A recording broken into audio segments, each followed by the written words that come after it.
की कार्यशाला में हम हिंदी भाषा की विशेषताएं, उसमें क्या ऐसी चीजें हैं जो हमें गर्व है, जिससे सुनकर हमें गर्व होगा कि हाँ मैं भी हिंदी जानती हूँ, इस तरह का गर्व हमें महसूस होगा। इस पर हम थोड़ा बहुत विचार प्रकट करेंगे। यह एक स्लोगन मुझे बहुत अच्छा लगा, मन की भाषा प्रेम की भाषा हिंदी है, भारत जन की भाषा।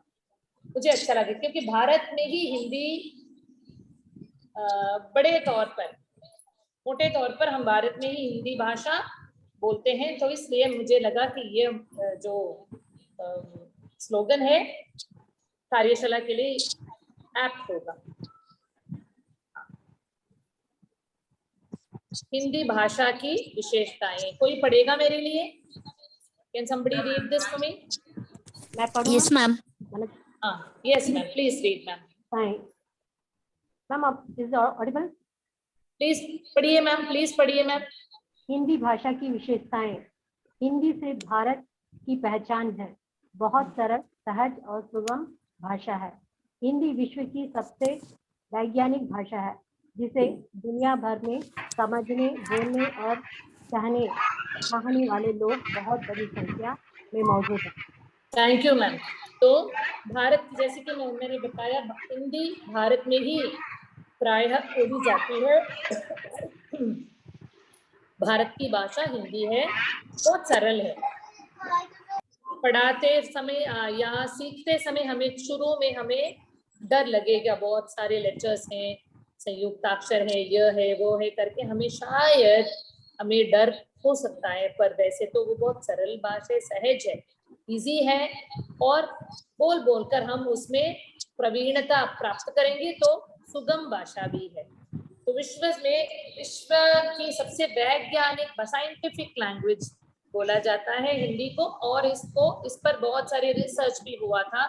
बहुत सारे रिसर्च करने के बाद इसके समझने और बोलने वालों की संख्या जो है पूरे दुनिया भर मौजूद है। समझने, बोलने और चाहने वाले लोग बहुत बड़ी संख्या में मौजूद है। मानिए आप यूएस में जा रहे हैं या जर्मनी में जा रहे हैं, जर्मनी जाकर वहां पर बिना जर्मन भाषा हम वहां पर वास नहीं कर पाएंगे। जर्मनी में अगर हमें वास करना है, रहना है, तो हमें जर्मन सीखना पड़ता है। अगर वहां पर एक इंडियन कम्युनिटी हो और अगर उसमें आपने भर्ती की हो, अपना नाम भर्ती हुई हो, अपना आपका नाम भर्ती हो, तो जाकर देखेंगे तो हम वहां पर बहुत सारे जन हिंदी बोलने में प्रवीण होंगे। तो हमें कहीं किसी भी देश में जाए, हिंदी अगर हम समझते हैं, बोलते हैं या पहचानते हैं, तो हमें प्रॉब्लम बिल्कुल नहीं होगा दुनिया भर। ओके, अगला, हिंदी भाषा की विशेषताएं। अभी आप लोगों ने बहुत एक्सप्रेस किया, तो उसमें से कुछ यहाँ पर मैंने, जो मुझे लगा इम्पोर्टेंट, मैंने यहाँ पर लिस्ट किया है। या somebody can read this? Yes, ma'am. Shilesh Tripathi ji. जी मैम। हाँ प्लीज सर। हिंदी भाषा में निर्जीव वस्तुओं, संज्ञाओं के लिए लिंग का निर्धारण होता है। हिंदी एक व्यवहारिक भाषा है। हिंदी भाषा संस्कृत की बड़ी बेटी कही जाती है। स्वरों और व्यंजनों को अलग अलग व्यवस्थित किया गया है। हिंदी भाषा में गूंगे अक्षर, साइलेंट लेटर नहीं होते, अतः इसके लेखन और उच्चारण में स्पष्टता है। Very good, thank you sir. Vanaja ma'am ने ठीक कहा, किसी ने, आई थिंक वनजा मैम ने ही कहा, जैसे हम बोलते हैं उसी तरह हिंदी लिखते हैं। ओके, तो ये इम्पोर्टेंट पॉइंट है। यहाँ पर साइलेंट लेटर्स नहीं होते, बिल्कुल नहीं होते। हिंदी में जिस तरह हम बोलते हैं उसी तरह हम लिखते हैं, साइलेंट वर्ड्स नहीं होते। That is the last point. So शुरू से देखेंगे, हिंदी भाषा में निर्जीव वस्तुओं के लिए भी लिंग का निर्धारण होता है। अगर आप कल के क्लास के बारे में थोड़ा पुनरावृत्ति करेंगे, तो कल हमने हिंदी लिंग पढ़ाते समय, हम पढ़ते समय हमने यह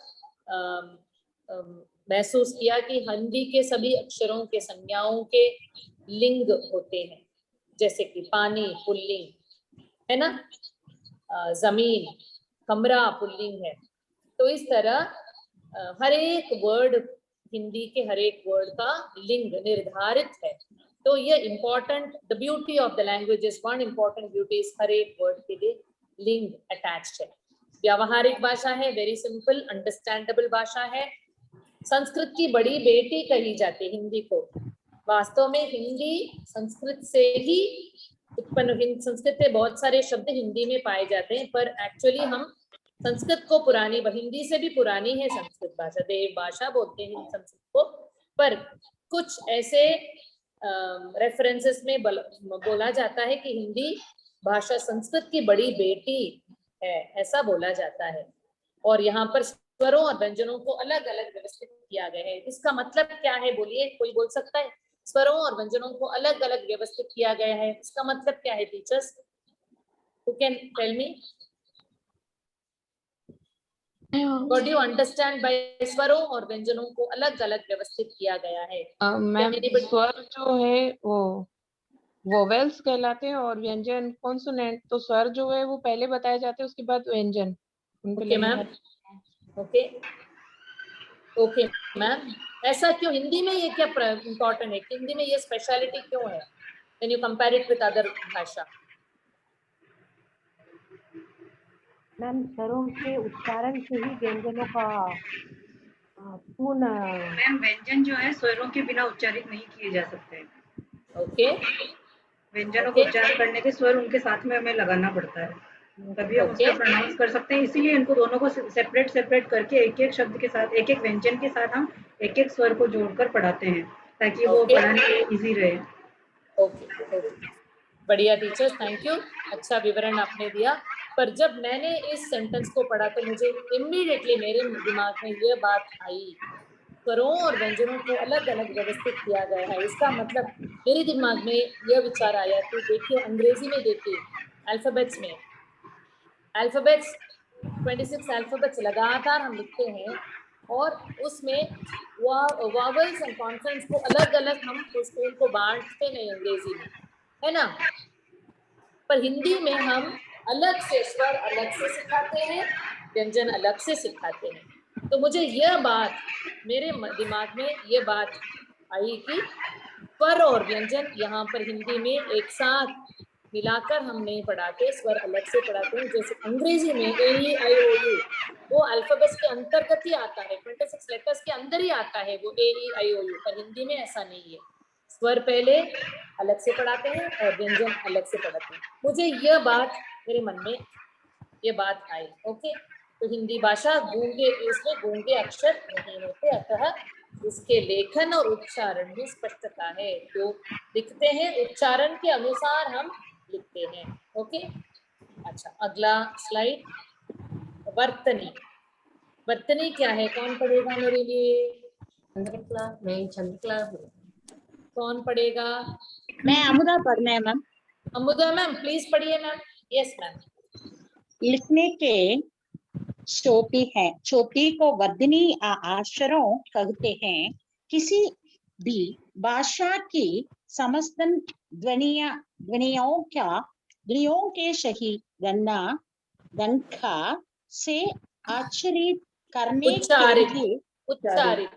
उच्चारित करने के लिए ही वर्धनी की एक रूपता शिथिर की जाती है।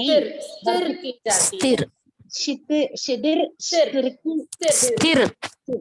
की जाती है। वर्धनी का सौदा मन सीधा संबंध उच्चारण से होता है। Thank you Amuda ma'am, thank you ma'am, thank you. वर्तनी क्या है? स्पेलिंग।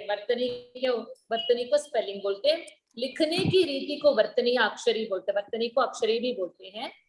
लिखने की रीति, the way of writing, writing जो है, रिटन है, इसको हम वर्तनी बोलते हैं। किसी भी भाषा के समस्त ध्वनियों को सही ढंग से उच्चारित करने के लिए ही वर्तनी की एक रूपता स्थिर की जाती है। एक रूपता मीन्स यूनिफॉर्मिटी। किसी भी भाषा में वर्तनी में एक रूपता क्यों होनी चाहिए? समस्त ध्वनियों को सही ढंग से उच्चारित करने के लिए। अगर हम उच्चारण ठीक से करेंगे तो पक्का वर्तनी भी सही रहेगी। वर्तनी का सीधा संबंध उच्चारण से होता है। It's very very important point teachers. वर्तनी जो है उसका संबंध, it is directly related to the pronunciation. जो लिखते हैं वो किससे डायरेक्ट रिलेशनशिप रखता है? डायरेक्टली डिपेंड्स ऑन दी उच्चारण। फीलिंग कूल मैम आगे जाऊं? शुद्ध वर्तनी का महत्व। बेबी मैम आप पढ़ेंगी? Baby ma'am Chandrakala पढ़ेंगी।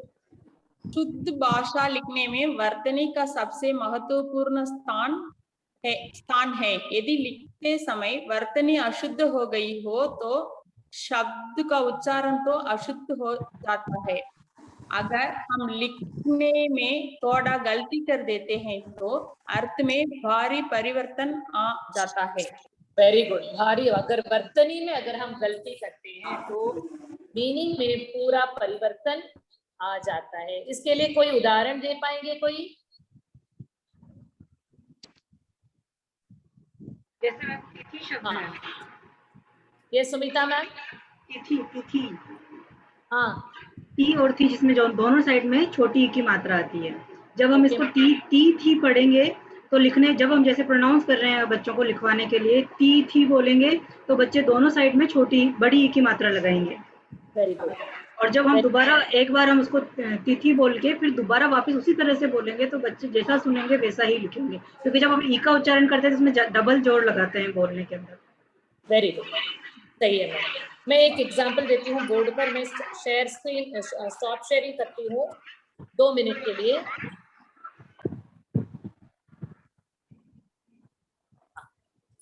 मेरा बोर्ड आप देख पा रही हैं टीचर्स? Yes ma'am. ये क्या, कौन सा वर्ड है? बाग।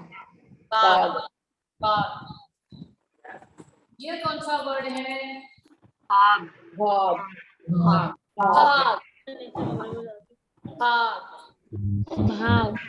है बाग। बाग। तीनों में फर्क है, तीनों में अंतर है। ये जो हाँ मैम। है बाग, बाग है ना? ये बाग जो है वो होता है उपवन, गार्डन, बगीचा, है ना? ये भाग जो है भागना, दौड़ना। तीनों शब्द टू सम एक्सटेंट समान उच्चारण के होते हैं। अगर हम उच्चारण करते वक्त लड़का भागता है के बदले में अगर मैं बोलती हूँ लड़का भागता है तो अनर्थ हो जाएगा, उसका उस सेंटेंस का अर्थ ही नहीं बनेगा। अगर मैं बोलती हूँ लड़का भागता है, लड़का भागता है, अगर मैं बच्चा लिखता है इस तरह, मान लीजिए बच्चा इस तरह लिखता है लड़का भागता है, जबकि मैंने कहा था लड़का भागता है, बच्चा ऐसे लिखेगा। अगर मैं बोलती हूँ लड़का भागता है तो बच्चा डेफिनेटली ऐसे लिखेगा। अगर मैं बोलती हूँ लड़का भागता है, लड़का भागता है, तो बच्चा लिखेगा लड़का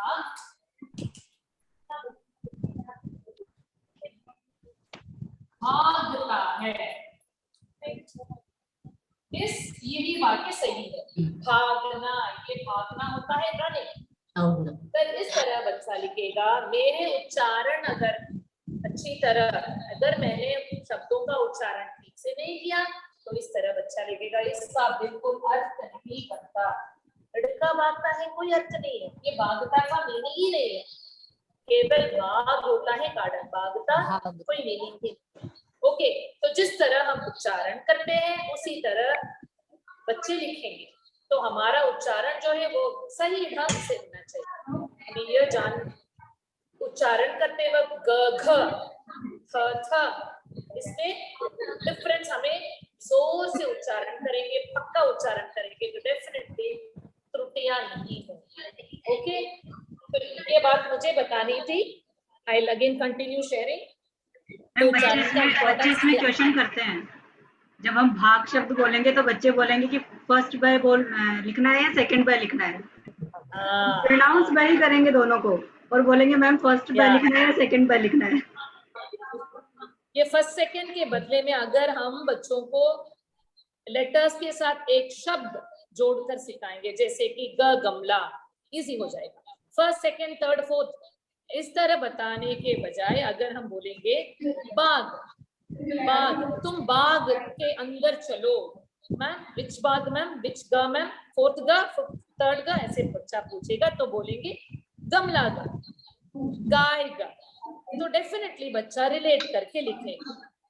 ओके, उस बाघ को देखो, बाघ भयंकर जानवर है। अगर मैं ये वाला सेंटेंस बोलती तो डेफिनेटली कौन सा घ में, कौन सा ब में, वो भी पूछेंगे कौन सा ब में, तो हम बोलेंगे बस का ब और घर का घ।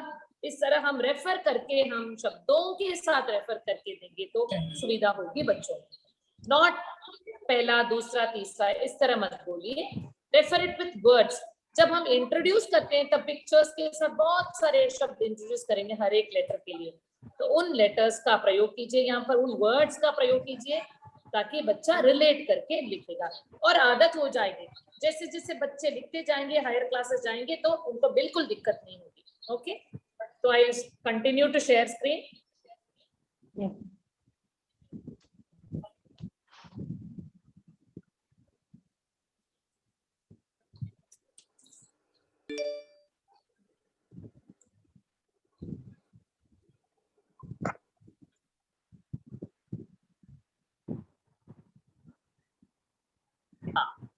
मैं यहाँ पर थे शुद्ध वर्तनी का महत्व। तो शुद्ध भाषा लिखने में वर्तनी का सबसे महत्वपूर्ण स्थान है। यदि लिखते समय वर्तनी अशुद्ध हो गई तो शब्द का उच्चारण तो अशुद्ध हो जाता है। अगर हम लिखने में थोड़ा गलती कर देते हैं तो अर्थ में भारी परिवर्तन आ जाता है। इसको दिखाने के लिए ही मैंने बोर्ड पर बाग, भाग और बाग लिखा था। ओके, आगे मैम सात और सात लिखने में भी एग्जैक्टली मैम, सात सात, सात सेवन, सात along with very good, correct ma'am, perfect. यहाँ पर भी बच्चे गलती करते हैं, करेक्ट। हाँ ma'am, thank you so much, yes correct ma'am. आगे चलो टीचर्स। हाँ मैम। अच्छा, मेरे लिए ये वाली बात कौन पढ़ेगा? चंद्रकला मैम पढ़ेंगी? या मैम, या मैम। आपने आवाज पहले ही उठाई, सॉरी, बोलिए मैम, पढ़िए मैम। लेखन के लिए क्या आवश्यक है? वर्णमाला का सही ज्ञान, वर्णमाला के सभी स्वरों और व्यंजनों का सही उच्चारण, अक्षर विन्यास अर्थात किस अक्षर को कैसे लिखना है उसका ज्ञान, व्याकरण का सही ज्ञान, शब्द ज्ञान। हर भाषा का एक विशाल शब्दकोश होता है, शब्द रूपों का ज्ञान। हिंदी ही नहीं, किसी भी भाषा को शुद्ध लिखने के लिए हमें उपरोक्त विषयों का ज्ञान चाहिए। थैंक यू चंद्रकला मैम, बहुत अच्छा पढ़ा आपने, थैंक यू सो मच। तो ये क्यों इम्पोर्टेंट है? शुद्ध लेखन क्यों इम्पोर्टेंट है? कैसे हो सकता है शुद्ध लेखन, कैसे हो सकता है? तो वर्णमाला का अगर सही ज्ञान हो तो डेफिनेट हो जाएगा। स्वरों और व्यंजनों का सही उच्चारण अगर बच्चे जान लेते हैं तो पक्का उनका लिखने का ढंग भी, उनमें उनको कोई डाउट ही नहीं होगा। अक्षर विन्यास अर्थात किसी अक्षर को कैसे लिखना है, लिखने का की जो रीति है, the way the letters have to be written, there is a particular way that you have to write, isn't it? जैसे कि मैंने फर्स्ट क्लास में कहा था, letters should be hanging down, okay, and हर एक लेटर के लिए शिरोरेखा होती है। After writing the complete letter शिरोरेखा डालना जरूरी है। हिंदी भाषा की एक इम्पॉर्टेंट विशेषता है टॉप लाइन, और किसी भी भाषा में ये टॉप लाइन नहीं होता। संस्कृत में ऑफकोर्स होता है डेफिनेटली, क्योंकि देवनागरी लिपि दोनों में एक ही लिपि है, बट हिंदी की इम्पॉर्टेंट विशेषता अगर देखा जाए तो ये जो टॉप लाइन है वो हिंदी भाषा की सुंदरता है। तो इस तरह टॉप लाइन कब डालेंगे? पूरा अक्षर लिखने के बाद अंत में टॉप लाइन डालेंगे। That is very very important. Okay, व्याकरण का ज्ञान नहीं होना है, कहाँ पर का प्रयोग, कहाँ पर की का प्रयोग है, को कहाँ पर प्रयोग होना है, में कहाँ पर, मैं कहाँ पर, भी कहाँ पर, इस तरह के डाउट्स जहाँ पर व्याकरण कि कुछ चीजें सेंटेंस पर वाक्य प्रयोग में ले आनी है, उसका सही प्रयोग करना जरूरी है। शब्द ज्ञान, हर भाषा का एक विशाल शब्दकोश होता है। अगर आपको डाउट है तो शब्दकोश का प्रयोग कीजिए। अच्छे अच्छे शब्दकोश मिलते हैं आजकल बाजार में। ओके, तो अच्छे शब्दकोशों को आप चुन लीजिए, अपने पास हमेशा शब्दकोश रखिए। कहीं पर भी डाउट हो तो तुरंत उसमें चेक कर लीजिए। शब्द रूपों का ज्ञान, रूप अगेन लिखने की का जो तरीका है वो है। ओके, तो दिस ऑल, ये जो पॉइंट्स मैंने यहाँ पर बुलेट में डाला है, ये जरूरी नहीं कि केवल हिंदी भाषा के लिए ही उपरोक्त पॉइंट्स सहमति देंगी।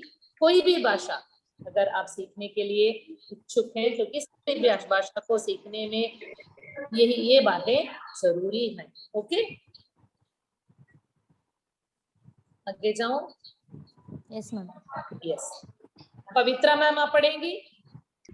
संयुक्त क्रियाओं में मैम सभी अंगभूत क्रियाओं को अलग अलग लिखा जाना चाहिए, जैसे जाया करता है, पढ़ा करता है, जा सकते हो, खा सकते हो आदि। पूर्वकालिक प्रत्यय कर को क्रिया से मिलाकर लिखा जाता है, जैसे सोकर, उठकर, गाकर, धोकर, मिलाकर, अपनाकर, खाकर, पीकर आदि। थैंक यू कल्याणी मैम, बढ़िया। तो ये समझ में धन्यवाद जी।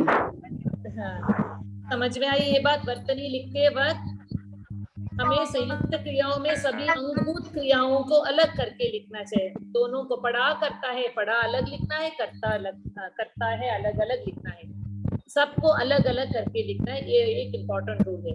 और जहां पर पूर्वकालिक प्रत्यय कर वो क्रिया के साथ मिलकर लिखते हैं, सोकर, उठकर, जाकर, बैठकर, सुनकर, इस तरह तो शब्दों कर को क्रिया के साथ जोड़कर लिखते हैं। तो ये इम्पोर्टेंट नियम है। ओके, आगे नेक्स्ट।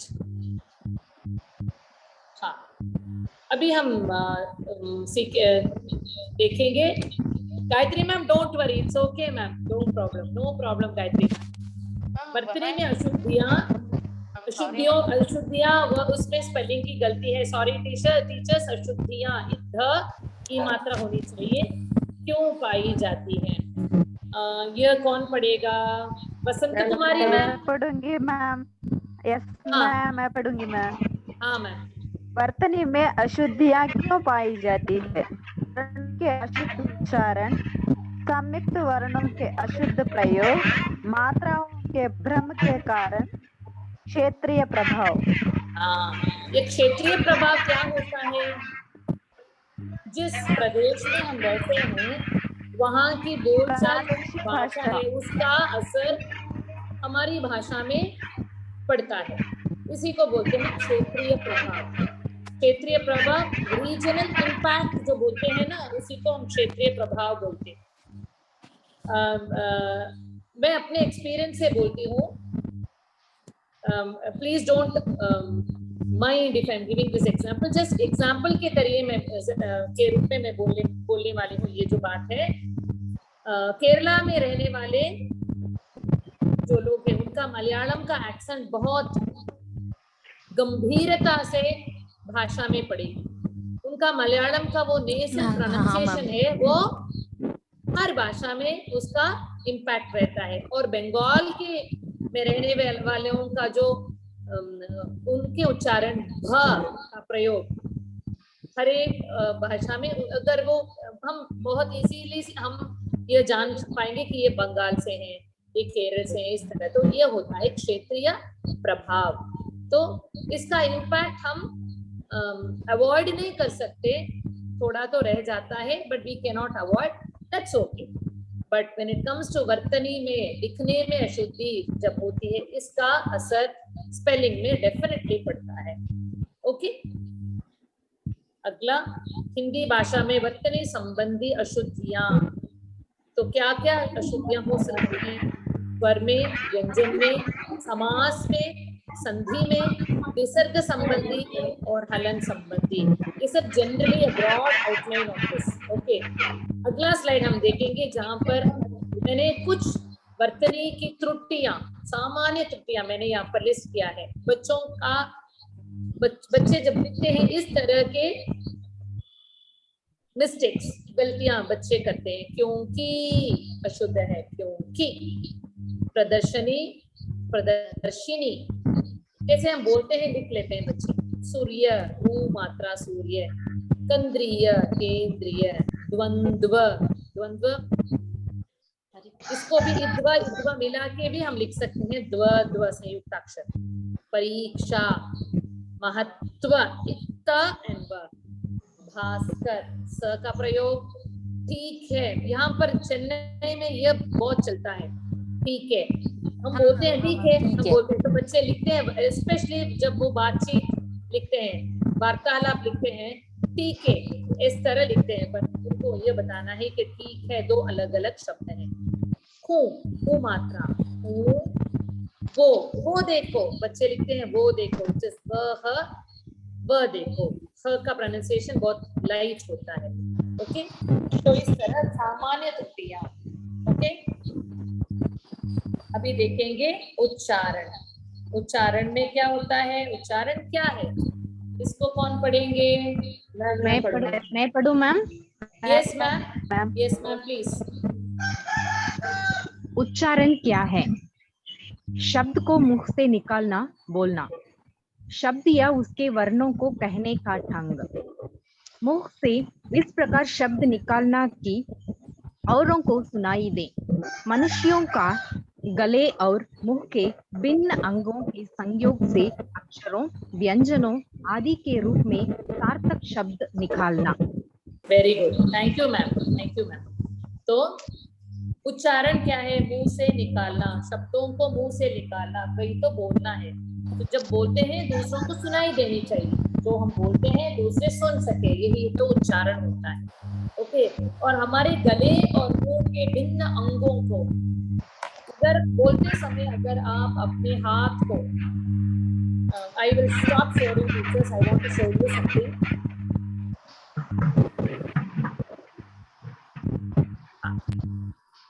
आप देख पा रही है मुझे? बोलते वक्त अगर आप अपने हाथों को यहाँ पर रखेंगे, रखकर बोलेंगे, बोलने का प्रयास कीजिए। मैं भुवना हूँ, मैं हिंदी अध्यापिका हूँ, आज हमारा कार्यशाला 10 तारीख, आज 10 मई को चल रही है। अगर आप इस तरह अपने हाथों को यहाँ लाइटली प्रेस करने की जरूरत है, यस पकड़ कर आप बोलेंगे तो हमें यहाँ पर वाइब्रेशन दिखेगा। ट्राई कीजिए टीचर्स, ट्राई कीजिए, बोलिए भारत मेरा देश है, भारत मेरा देश, मुझे भारतीय होने पर गर्व है, मुझे भारतीय होने पर गर्व है, मैं हिंदी शिक्षिका हूँ, मैं हिंदी शिक्षिका हूँ। आपको यहाँ पर वाइब्रेशन महसूस हो रहा है ना, फील हो रहा है ना? इस तरह उच्चारण करते वक्त यहाँ के अंदर के अंगों में, हमारे शरीर के अंगों, अंदर के पार्ट्स ऑफ द बॉडी, हमारे मुंह और गले के बीच के अंगों में जो वाइब्रेशन होता है, उसी के कारण उच्चारण होता है, उसी के कारण वर्ड्स निकलते हैं, हम बोल पाते हैं, दूसरे सुन पाते हैं। तो बच्चों को यहाँ तक ट्राई चिल्ड्रन एंजॉय करेंगे, यहाँ पकड़ कर बोलो, स्पेशली जब हम ये दोनों में, उस दिन मैंने कहा था हवा आएगी तो हवा यहाँ पर आकर पड़ेगी तो इस तरीके से यहाँ पर पकड़ कर आप खाइए, जब बोलेंगे ख, यहाँ पर एक्स्ट्रा वाइब्रेशन होता है, बच्चे महसूस कर पाएंगे, they can feel it. Okay, तो इस तरीके से भी आप उच्चारण सिखाते गले को बस ऐसा छूने के लिए बोले, पकड़े ना, पकड़कर बोलेंगे तो बहुत दिक्कत होगी, बच्चे ये सब सुनते हैं। तो आप बस बोलेंगे यहाँ पर छू लो, यहाँ गले को छू लो, तो वाइब्रेशन जहाँ पर ज्यादा हो वहां पर हमें फोर्स देकर बोलते हैं, तो यहाँ पर वाइब्रेशन ज्यादा होता है और उस तरीके से निकलने वाले जो उच्चारण है वो एक्स्ट्रा फोर्स से निकलता है। तो इस तरह से आप डिफरेंस बता पाएंगे। अपने जैसे हिंदी वर्णमाला है उसमें भी उच्चारण के हिसाब से अलग अलग शब्दों के अलग अलग नाम दिए हैं, अलग अलग वर्णों के अलग अलग नाम है। जैसे श 3 है तो दंतव्य, तालव्य है, पर क्लास 1 को यह सब समझाना डिफिकल्ट है मैम। हाँ, बड़ी क्लासों में जब सर तीनों को समझाते हैं तो हम बोल सकते हैं कि ये तालव्य है, क्योंकि जब हम प्रोनाउंस करते हैं तो यहाँ से correct how we use the mouth to bring out words, very important, it's very important। इसको ही हम फोनेटिक्स की तरह से हम जोड़ सकते हैं अंग्रेजी में। हिंदी में ऐसा नहीं है, फिर भी फोनेटिक्स के साथ जोड़ सकते हैं। ओके, तो I continue to share screen.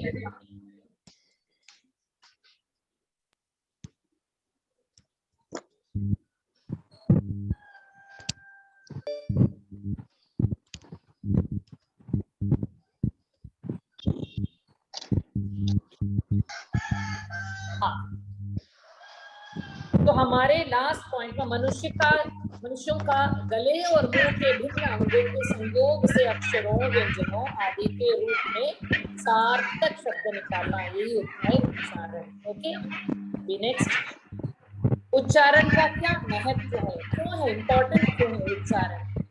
कौन पढ़ेगा? अलमास मैम आप पढ़ेंगी? हाँ मैम। Please ma'am. उच्चारण का क्या महत्व है? बिना उच्चारण ज्ञान के भाषा का ज्ञान नहीं हो सकता है। आई एम सॉरी मैम, बिना उच्चारण ज्ञान के भाषा का ज्ञान नहीं हो सकता है। उच्चारण ध्वनियों के आधार पर किया जाता है। ध्वनियों के ना भाषा ठीक ढंग से समझी जा सकती है, ना ही उसका सम्यक ज्ञान ही हो। उच्चारण बाल्यावस्था से ही बनता बिगड़ता है। वेरी गुड, ये जो लास्ट पॉइंट जो है, उच्चारण बाल्यावस्था से ही बनता बिगड़ता है, जो इम्पोर्टेंट इसलिए है क्योंकि हम बाल्यावस्था में बच्चों को लैंग्वेज का इंट्रोडक्शन, तो जब हम सिखाते हैं शुरू में, अगर हम बच्चों को सही ढंग से हम उनको सिखाएंगे तो प्रॉब्लम बिल्कुल कभी नहीं होगा।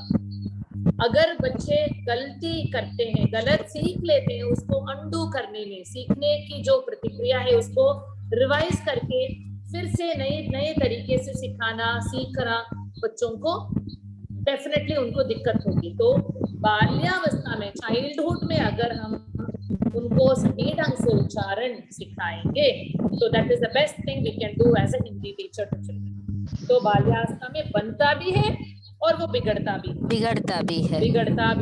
हमने बहुत बच्चों को देखा है, जिनका उच्चारण सही नहीं होता, क्योंकि उनका फाउंडेशन किसी में भी, जब उनका फाउंडेशन क्लासेस जब हिंदी में हुई थी तो शायद उन्होंने गलत पकड़ा हो। ओके, तो उनका करेक्शन वहां पर नहीं किया, वो उसी को लेकर बड़े होने पर भी वो उसी गलती करते रहते हैं। तो ये लास्ट सेंटेंस जो है वो बहुत इंपॉर्टेंट है हम टीचर्स के लिए। उच्चारण बाल्यावस्था से ही बनता है, बिगड़ता भी है। ओके, उच्चारण दोष के प्रकार, दिस इज समथिंग नाइस, मैंने सोचा आपको सिखा ही दूं। ये मेरा अपना नहीं, मैंने नेट से लिया है। I thought it is very important teachers. स्वर दो, परमात्मा, ईश्वर का ईश्वर, इस तरह भी बोलते हैं। तो शॉर्ट ऑफ द स्वर का दो, लेस प्रोनाउंसिएशन ऑफ द स्वर से उच्चारण की गलती होती है। परमात्मा, यहाँ पर र क्लियरली होना चाहिए, परमात्मा, परमात्मा नहीं, इसे में ईश्वर नहीं। ओके, यह गलती कुछ लोग करते हैं, हमें ध्यान से उच्चारण करते वक्त परमात्मा, ईश्वर, श्रृंखला, शक्ति को हम कुछ लोग बोलते हैं शक्ति, स और श में बहुत बड़ा फर्क है। तो उच्चारण इस प्रकार का उच्चारण जहां पर स्वर का लोप। दूसरा, स्वर भक्ति, ब्रजेंद्र को बढ़ाकर बरजेंद्र, श्री को बढ़ाकर श्री, इस तरह हम एक्सटेंडेड स्वर को एक्सटेंड करके खींच कर हम बोलते हैं, तो वो भी एक प्रकार का दोष है, गलती है। और तीसरा, कुछ लोग कहते हैं जैसे कि मैम, कुछ लोग कहते हैं श्रीमान जी आए हैं। श्रीमान नहीं, श्रीमान आते हैं। करेक्ट। तो हम बच्चों को जब रीडिंग का प्रैक्टिस देंगे तो उस समय हम बच्चों को, हम बड़ों को चेंज नहीं कर सकते, Isn't it teachers? हम बड़ों को चेंज नहीं कर सकते, it is not our purview. हमारा इंटरेस्ट बच्चों को सिखाना है, तो बच्चों को हम उसी समय जब वो गलती करते उसी समय पकड़कर वहीं पर अगर हम उनको उनके उच्चारण पर हम सुधार ला पाएंगे तो वे लाभान्वित, पक्का डेफिनेटली लाभान्वित होंगे। तो तीसरा पॉइंट स्वरागम, यथा लाइक स्नान में अ का आगम होकर अस्नान। स्कूल का प्रयोग हमने बहुत सुना है। हाँ हम सुनते हैं मैम। तो स वहां पर आधा है, इस स्वर बोलते हैं, इट इज स्वर। स्कूल, स्पेशल, जैसे हम अंग्रेजी में स्पेशल बोलते, हम ये नहीं बोलते इस स्पेशल, अंग्रेजी में स्पेशल नहीं बोलते, स्पेशली बोलते। तो give examples from what they know. अगर हम उनको एग्जाम्पल्स देकर, जैसे कि हम अंग्रेजी में स्पेशल बोलते, उसी तरह स्वर, उसी तरह स्नान, उसी तरह स्कूल, दैट वे अगर हम कंपेयर करके उनको हम समझाएंगे तो डेफिनेटली अच्छी तरह से पक्का वो सीख लेंगे। तो इन सब दोषों का प्रमुख कारण कौन है? क्या कारण हो सकता है?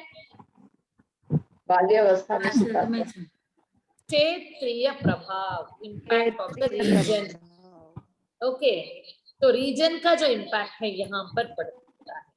तो इसको अगर हम कॉन्शियसली, ध्यान से अगर हम इसको निकालेंगे तो पक्का बच्चे सीख लेंगे। जैसे आप चाहेंगे उसी तरह वे सीख लेंगे। अगला स्लाइड ले जाऊं? Yes ma'am. Yes ma'am. उच्चारण मैं पढ़ती हूँ ma'am, Aishwarya. Please ma'am, please पढ़िए मैम, प्लीज। उच्चारण दोष के निवारण, शब्दों पर उचित बल देकर पढ़ने से अर्थ भेद एवं भाव भेद का ज्ञान, एवं मीन्स एंड और, एवं भाव भेद का ज्ञान होता है। विराम के माध्यम से लय, प्रवाह एवं गति का पता लगता है, इसलिए इन पर विशेष ध्यान देना आवश्यक है। इससे उच्चारण संबंधी दोषों का निवारण भी होता है। Very good, thank you ma'am, thank you ma'am, धन्यवाद। पढ़ा आपने। तो ऐसे इसको कैसे सॉल्व करें, निवारण कैसे होगा? उचित बल देकर पढ़ने से हम कहाँ पर कितना जोर देना है, ये बात अगर हम ठीक से मन में सोचकर अगर हम बोलेंगे, उच्चारण करेंगे तो ये डेफिनेटली ये गलती दूर हो जाएगी।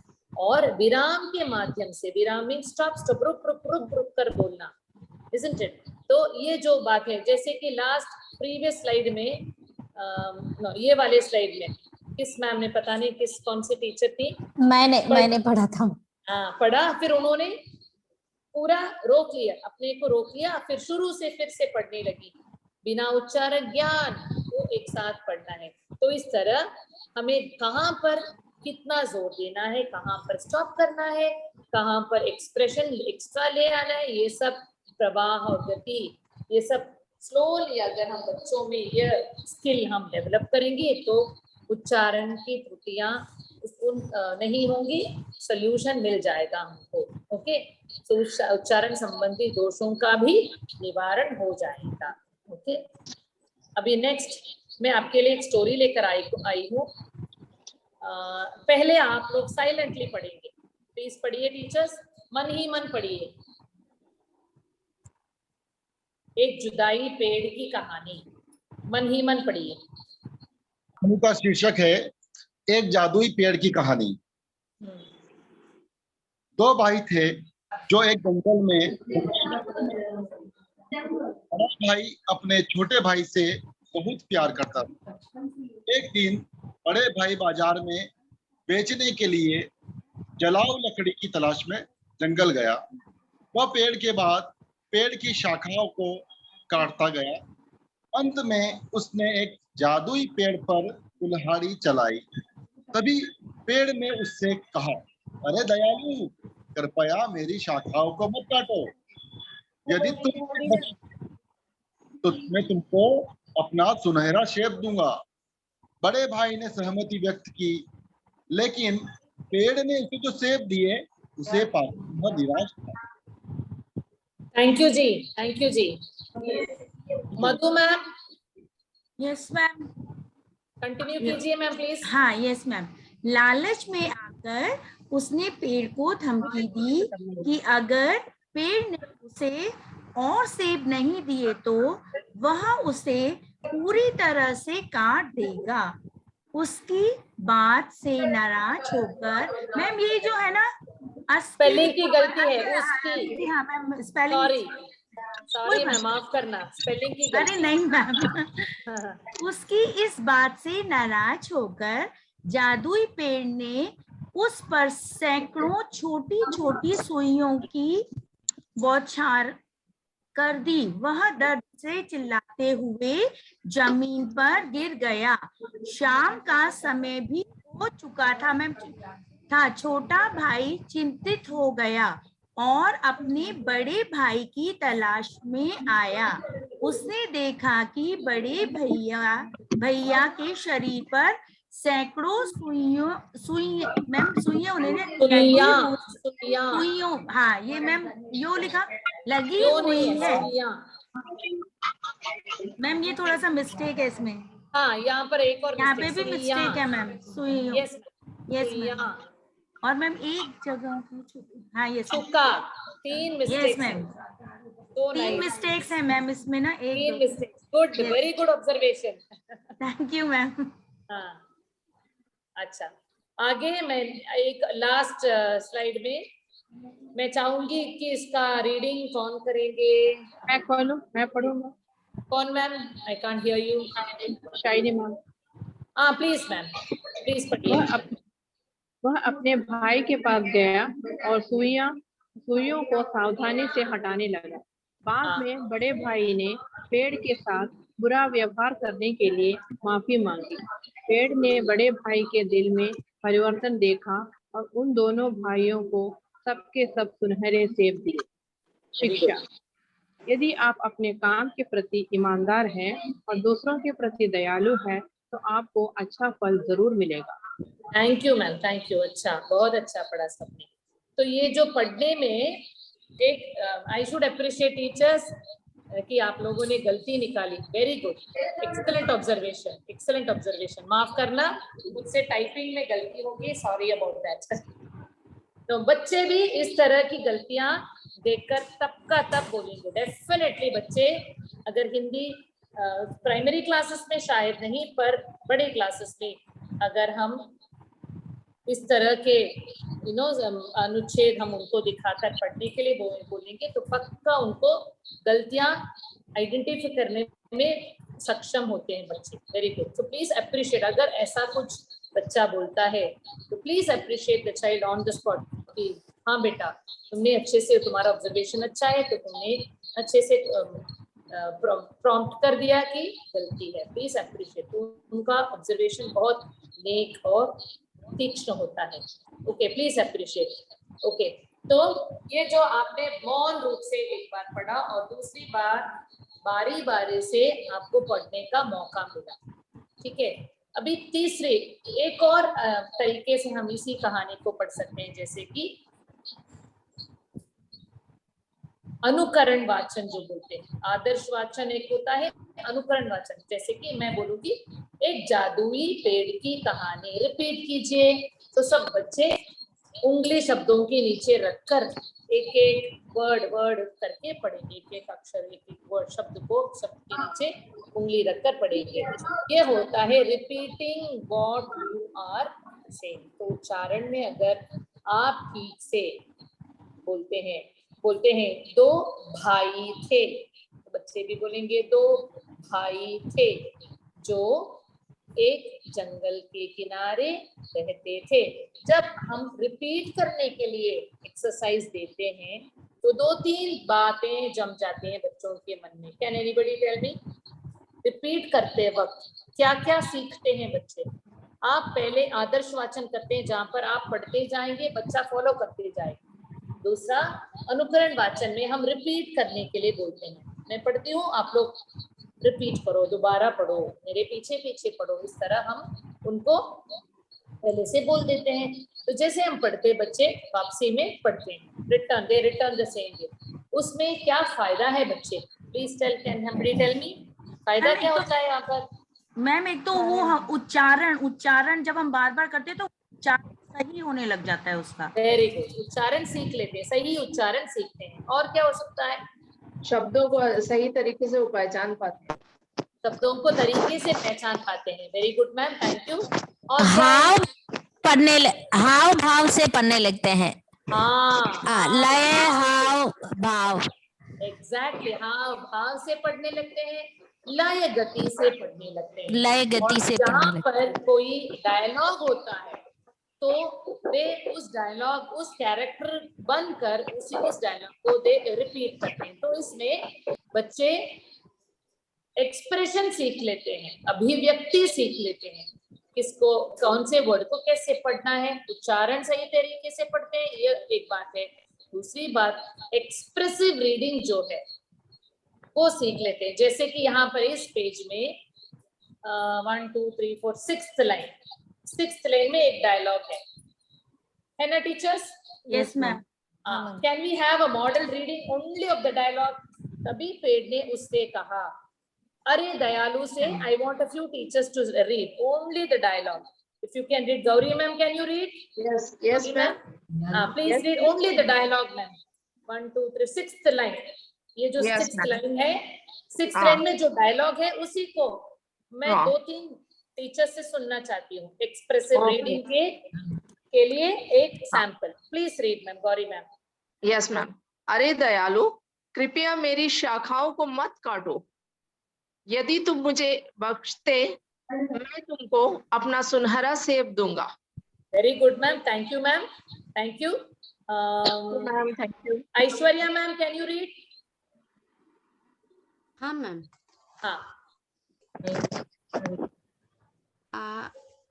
मैम, कितना लाइन मैम? वो छठा line, 6th line, 6th line जो है वही पढ़िए, 6th लाइन, वो डायलॉग, पूरा डायलॉग। ओके। बड़े भाई ने सहमति व्यक्ति, हाँ, नहीं, अरे दयालु, ओके, अरे दयालु, ओके। अरे दयालु, कृपया मेरी शाखाओं को मत काटो, यदि तुम मुझे बख्शते तो मैं तुमको अपना सुनहरा सेब दूंगा। Thank you ma'am, thank you. Amuda ma'am, मैं पढ़ूं ma'am? Yes ma'am. Amuda ma'am पढ़िए मैम। अरे दयालु, कृपया मेरी शाखाओं के मत काटो, यदि तुम मुझे बख्शते तो मैं तुमको अपना सुनहरा सेब दूंगा। सेब दूंगा। One more person, can somebody else read? नहीं मैम, मैं पढ़ूं मैम? मैं पढ़ूं? मैं पढ़ूं? बसंत कुमारी मैम। अरे दयालु, कृपया मेरी शाखाओं को मत काटो, यदि तुम मुझे बख्शाते तो मैं तुमको अपना सुनहरा सेब दूंगा। वेरी गुड, तो very good, thank you ma'am, thank you. तो आप लोगों ने एक मॉडल रीडिंग किया कि एक डायलॉग को लेकर। ये डायलॉग की बात जब होती है तो हम लोग पढ़ते वक्त इतना एक्सप्रेशन ले आते हैं कि उस कैरेक्टर ही बन जाते हैं, वहां का जो कैरेक्टर है वही बनकर हम एक्सप्रेसिव रीडिंग करते हैं। ओके। अरे दयालु, कृपया मेरी शाखाओं को मत काटो, यदि तुम मुझे बख्शते तो मैं तुमको अपना सुनहरा सेब दूंगा। यहाँ पर 2-3 चीजें इंपॉर्टेंट है कि मत काटो इज लाइक प्लीडिंग, रिक्वेस्ट करना। तो वहां पर जब रिक्वेस्ट होती है तो हमारा वॉइस का मॉड्यूलेशन होना इंपॉर्टेंट है। मत काटो, जैसे कि हम अंग्रेजी में बोलते प्लीज, ऐसा बोलते हैं ना, तो उस प्लीज के लिए एक तरीका होता है, प्लीज बोलने, प्लीज डोंट कट, ऐसे नहीं बोलते, प्लीज डोंट कट मी, इस तरह बोलते हैं ना। रिक्वेस्टिंग हिंदी में बोलते वक्त मेरी शाखाओं को मत काटो, थोड़ा रिक्वेस्ट की तरह हमें बोलना है। यदि तुम मुझे बख्शते तो मैं सुनहरा सेब दूंगा, दैट इज एन अट्रैक्शन। सुनहरा, मेरे गोल्डन एप्पल्स मैं तुमको दे दूंगा।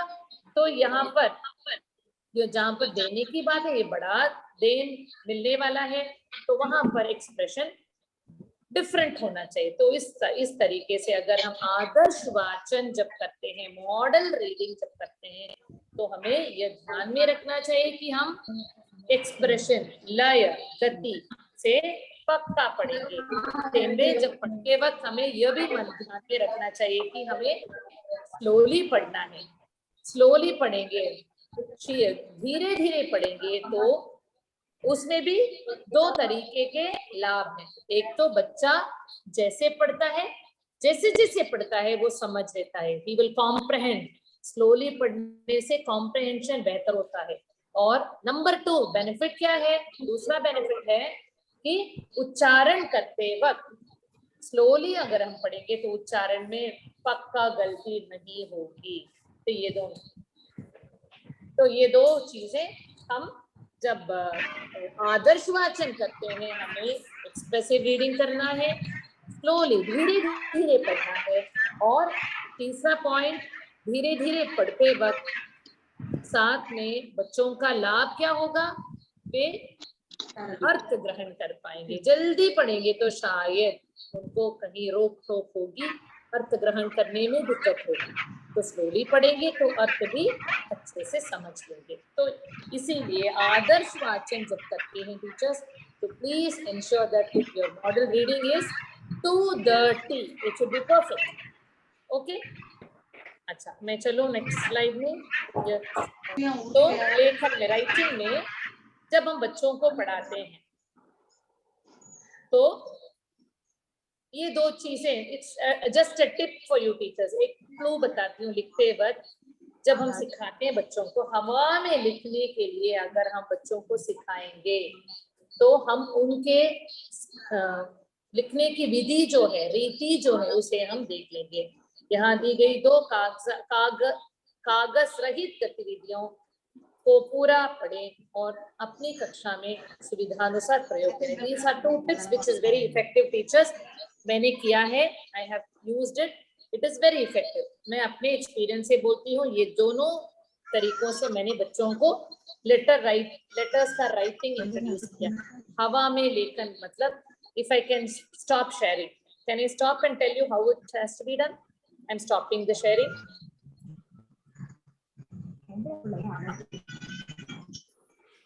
हवा में लेखन जो है टीचर्स इस तरह से, मान लीजिए मैंने बच्चों को शब्द म सिखाया है, मछली सिखा लिया है। ओके, तो हवा में लेखन होता है, उनसे बोलिए, they will look at you।